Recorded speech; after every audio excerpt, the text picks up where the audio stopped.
pull it down.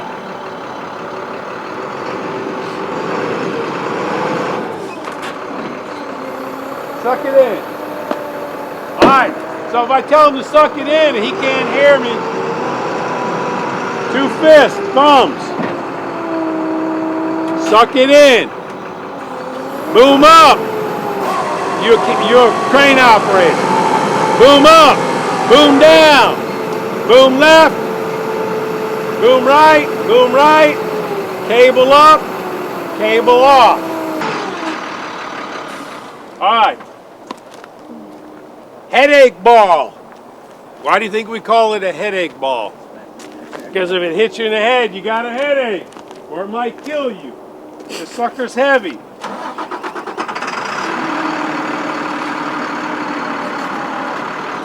Alright.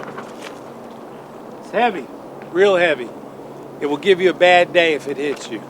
If this rope gets hung up and this drops off the truck, you're going to have a bad day. I'm going to give you guys a little freebie here. You notice this swivels, right? Notice that swivels. When you get out on a crew, it's very possible they're going to tell you to tighten up the swivel. They're going to tell you to tighten up. So when you tighten, you go this way, right? When you loosen, you go that way. You're going to spend the rest of your life going like this because it does not tighten. There will be one of you here that somebody's going to tell you you need to tighten up the swivel. And they're going to stand off to the side and you're going to say it won't tighten. They're going to say, it's fine thread, keep turning, it'll work. And they're going to stand off on the side for a half hour and laugh at you. So don't fall for that. This turns, does not lock. Does that make sense? That's a freebie today. Yeah. Okay. Your Samson braided rope. This rope is strong. I've never seen anybody break it. Don't drag this on the ground when you're pulling a pole. It's expensive to change out. If you were to take the headache ball off and wrap it around a pole and drag it, and this gets on the asphalt or rock and you damage this, you're going to have to change it out. So if you're dragging something, use a chain, use a sling, use a rope, something other than this. You may get on a crew where they will take this headache ball off and wrap the rope around the pole and lift the pole with that. You do what they do. Is that the preferred way? No. The preferred way is to use the headache ball and a lifting chain that's made for this. They have the right tools to do the right job. Does that make sense? Okay. So, on your third stage head, you notice this one here is really chewed up, right? Everybody see all these dings and cracks? In the real world, you don't want to see this because what that does is it lets moisture into the fiberglass. It lets moisture in. Starts to delaminate it. On your third stage, it's all fiberglass. Okay? There is a mark for dielectric. When you damage and destroy all this, you're going to lose the dielectric integrity of the third stage head. So what happens is the reason this happens is because they suck the headache ball in too far. So with a line truck, in order to properly extend out, whether it's second stage, third stage, there's always going to be two movements you have to remember. Same way here. If this goes out or this goes out, this must go out with it. So, as we're working and you're learning to run the truck, you're going to be doing, if somebody goes, extend out, second stage, extend out, you know, they didn't tell you, but you know, if you don't let your rope out with it, you're going to extend out, this is going to suck up, slam up, you're going to cause damage. Does that make sense? To go out, how many steps does it take? It takes 2 steps, whether you're third stage or second stage, 2 steps. So guess what? When you suck in, right, we're going to take in the second or third stage, how many steps are there? How many? 2 steps, right? Because when you suck in, pull the boom in, if this is let out all the way, when you pull the boom in, you're going to have extra rope that's going to drop as you go in. 2 steps. You see a little pattern here? So, somebody might go to you, suck it in, but they're not going to say cable up unless he needs to specifically tell you that stage. If he says, go ahead, suck it in, you know you're going to have to do some adjustment with your rope. Make sense? 2 out, 2 in. These grabbers or dogs, they open all the way. In order for the 3rd stage to come out, your grabbers have to be all the way up. There's a lockout switch on this that if the dogs, your grabbers are down, this will not come out. There's a lockout switch. This one works, right? We have a lockout switch. If that switch is broke and it allows you to extend out, when this is down, you will drive it into it and you will do damage to the head like you see here. Because at various times that switch has been broke here and it's been extended out into the grabbers. These grabbers rotate forward and back. They open, they close. Okay? When you're traveling down the road, going from location to location, boom all the way in, grabbers all the way down, closed. You leave them up in the air, you're going down the road and there's a low-hanging phone line, cable, something, you'll snatch it. You're going to cause damage.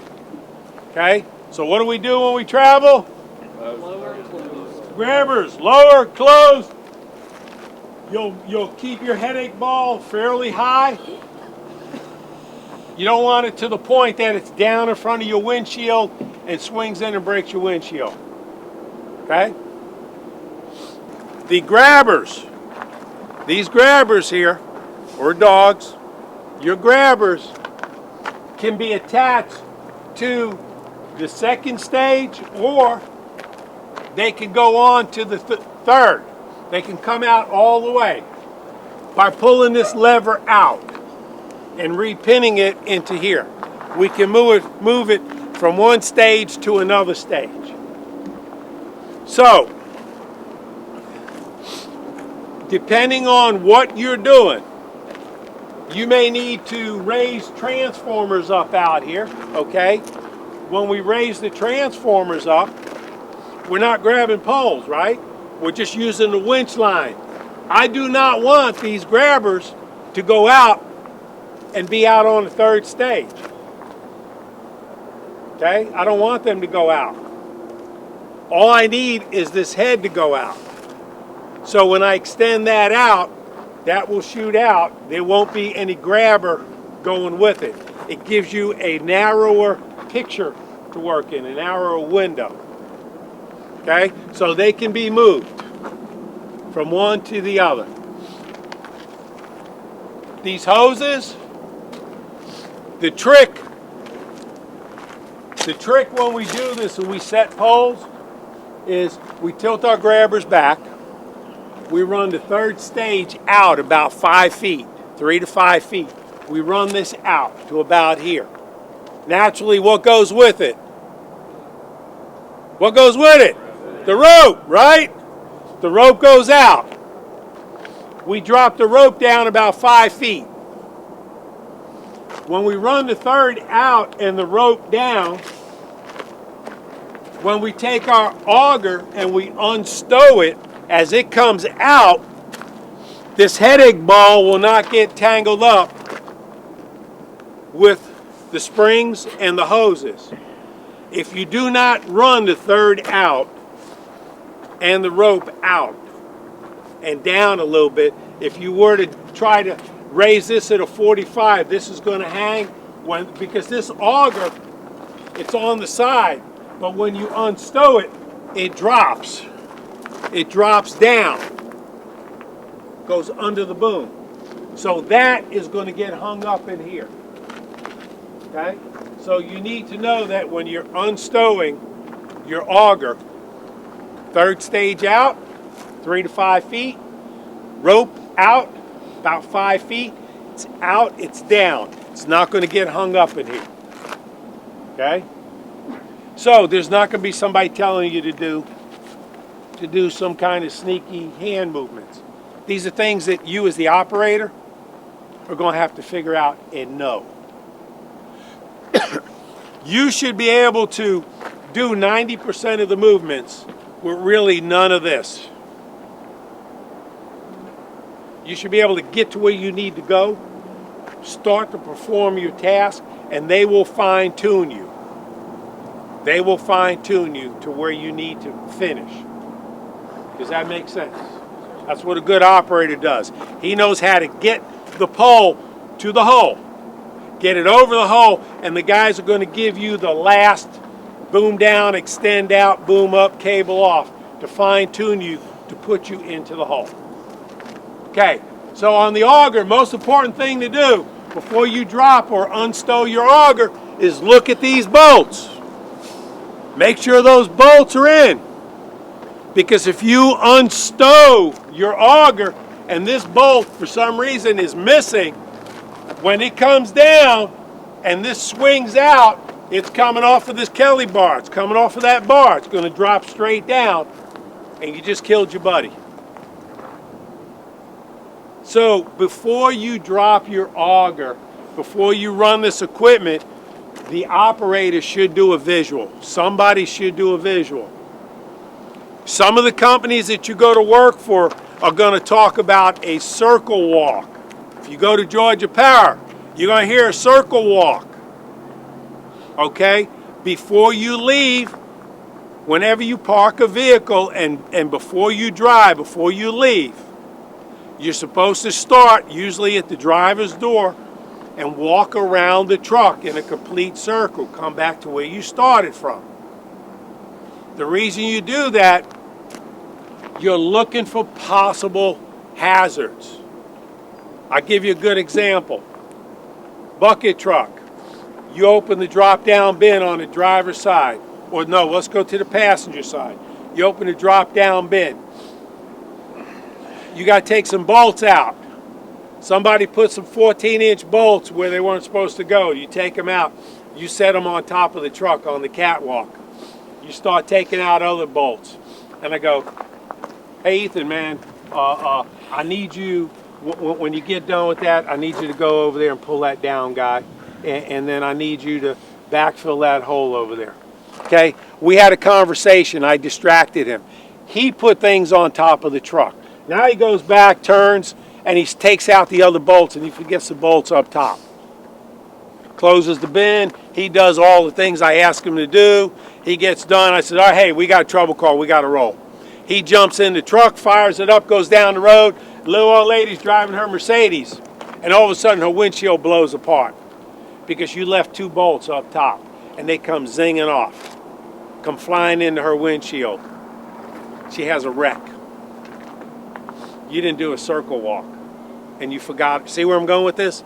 It's very easy with these trucks because the bins are very high. It's very easy with these trucks to put something somewhere, walk away and forget about it. It's your responsibility. You're going to get a ticket.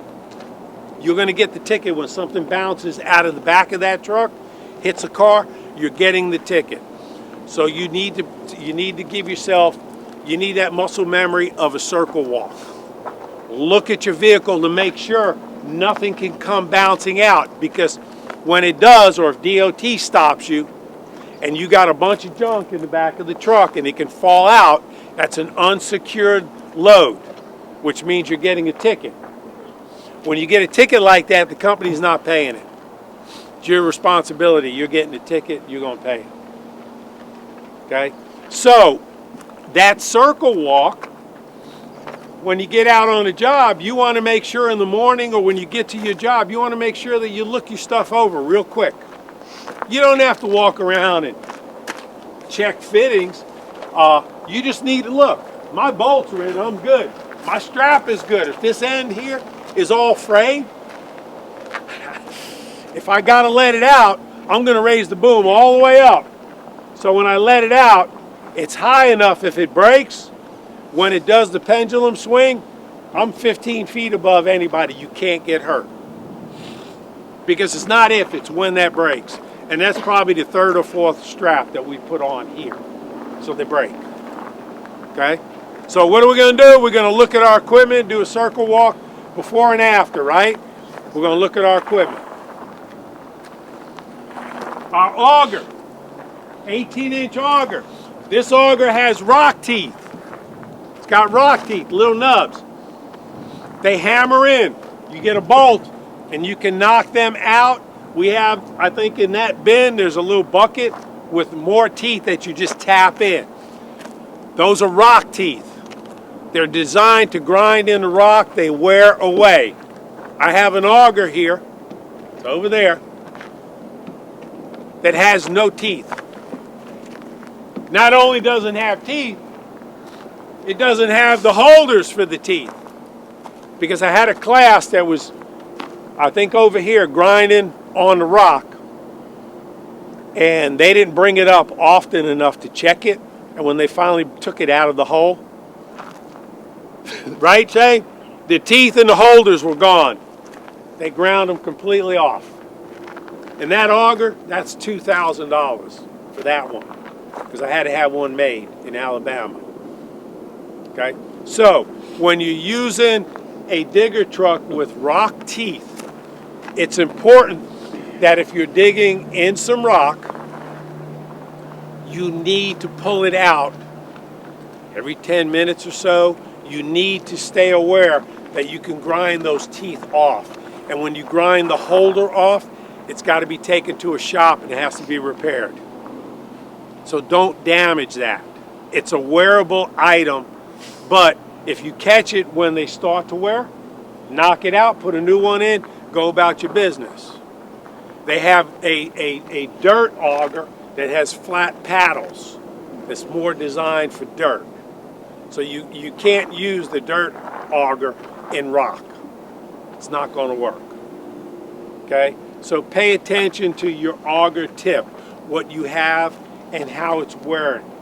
Okay? Because the worst thing you want to do is tell your foreman, I just destroyed an auger and it's going to cost you a few $1,000s to repair it. Okay? On the side of the truck here, where you have your hoses, just above that, you'll notice there's a rack with some points on it. This truck is designed to carry a pole. I believe it's what, a 45 on here? Would be probably the longest pole that you can put.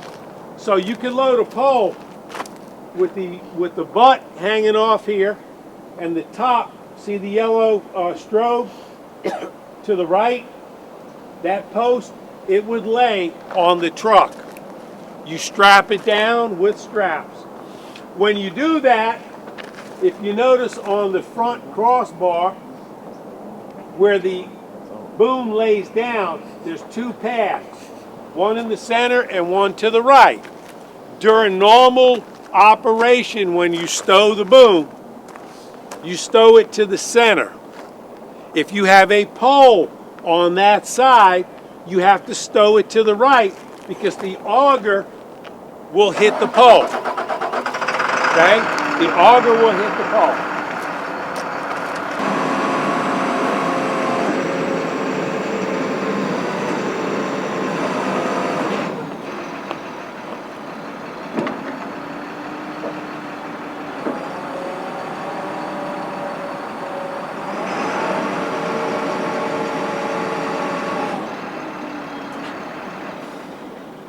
So you notice I went like that.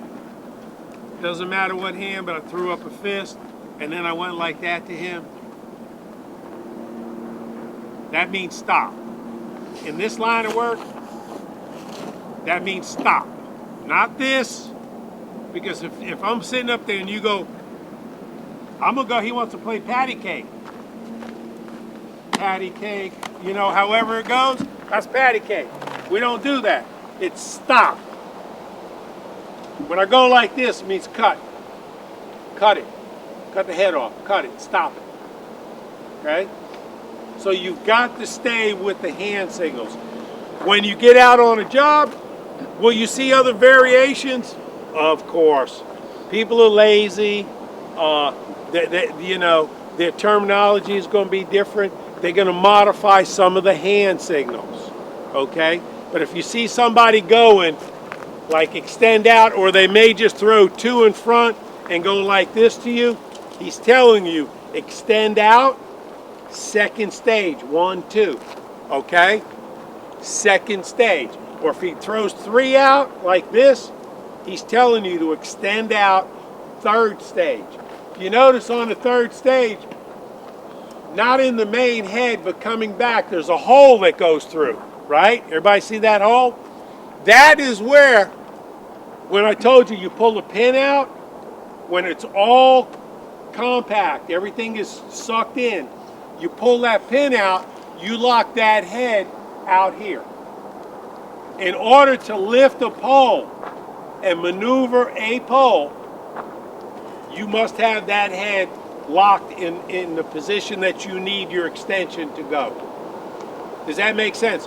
We could lift the pole up like this. We could hang transformers. When we build a line, you want to hang transformers set up this way with your grabbers pinned back. But you can't set a pole because there's no way to control the top, right? It's going to want to swing. So we have the ability to move the grabbers. The third stage is fiberglass. Guys, what that's for is it allows you to work in close proximity to energized lines that are covered. That does not give you the right to stick that head into power lines. Because you see, it's pretty dirty, right? And it's supposed to be your dielectric area where it should not track. Would you trust that not to track over? I wouldn't trust it. But that allows you to run the head up close to power lines that have line hose on them and have the proper protection on top of them. So remember that. It allows you to go to close proximity, but it does not allow you to stick it into the power lines. There is a mark on that that says this is your distance. After that, no go. In order to get the auger out, the auger only comes out with the second stage, okay? With the second stage. So, if Shane wanted to take the auger out now, it'll unstow, but it won't move. The second stage has to come all the way in. It has to catch. When this comes down, it locks to the second stage head. When you move the second stage out, the auger moves out and in based on the second stage. If you do not suck it all the way in, it will not work. It will not move. It's just gonna float. It will not move. All right, Shane, suck them in, take the auger out. I like to go up about 45 degrees.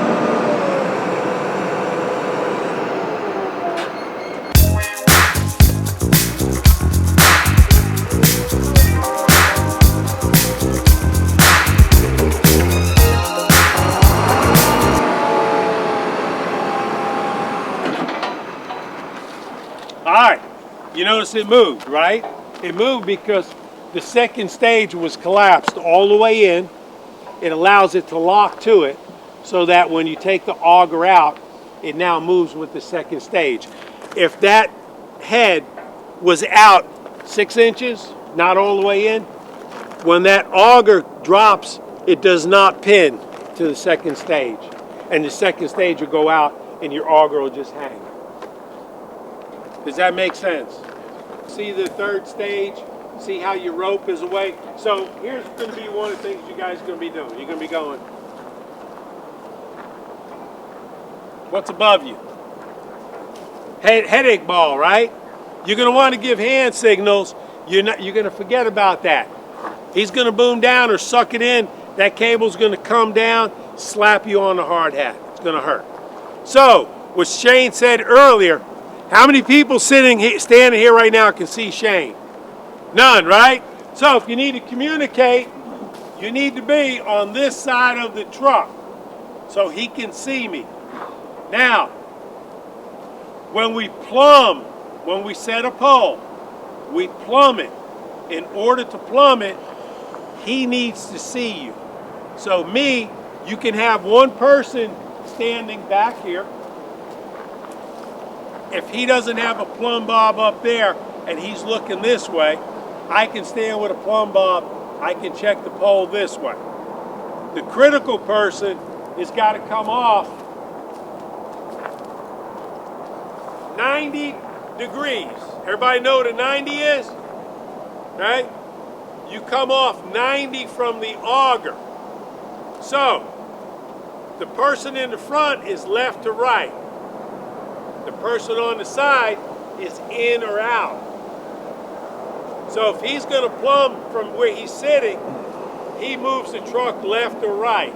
I plumb it and I go suck in, extend out, boom up or boom down to move it, to move the pole in or out. Does that make sense? So at a 90 off, he can see me. And I can tell him boom up, boom down.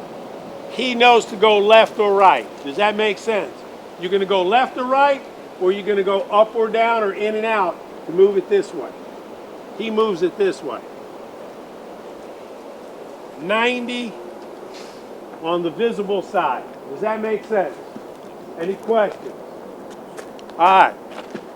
Now, to stow it, okay, which we're going to do, and then we're going to pull pole, okay? To stow this, he's going to suck it all the way in. He's going to boom down, and I'll grab the rope, and I'll put it on the stud. You'll see how we wrap that. All right? Go ahead, Shane.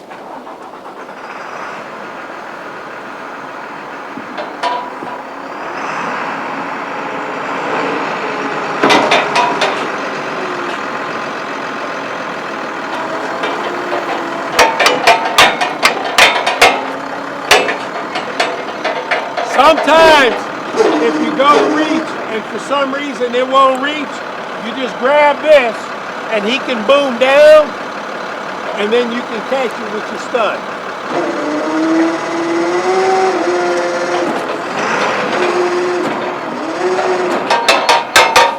All right, here's an important thing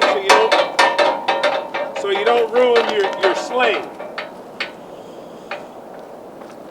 When you stow, putting the auger away, we call it stowing it. When you stow it, you see that cone just above the strap? See that cone?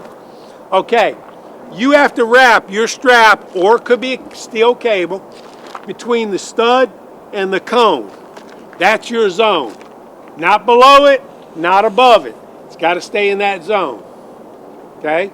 So, when he starts to stow it, to wind it up, he's watching the cone.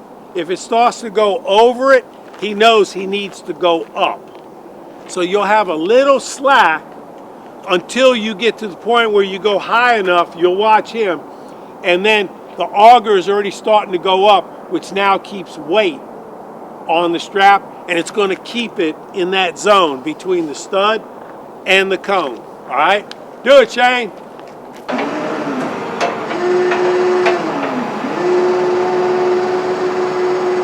Now he knows he can go up. When he gets to a certain point, he'll release and open the trigger. See? You have the button.